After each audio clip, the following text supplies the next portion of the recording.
We now have a feature that allows you to download your own course completion reports for your class.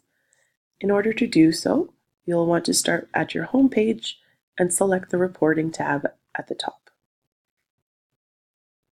From here, your list of users will be generated, but if you want to just run the report on, say, a class or just a certain location, you can use the drop-down menu on your right-hand side and select the class that you want.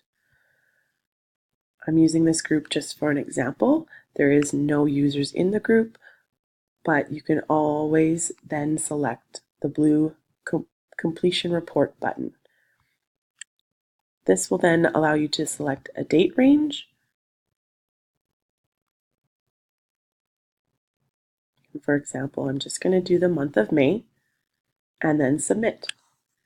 That will then download an Excel spreadsheet where you can open it up and you might get an alert, but it's okay because that is where your data will be found.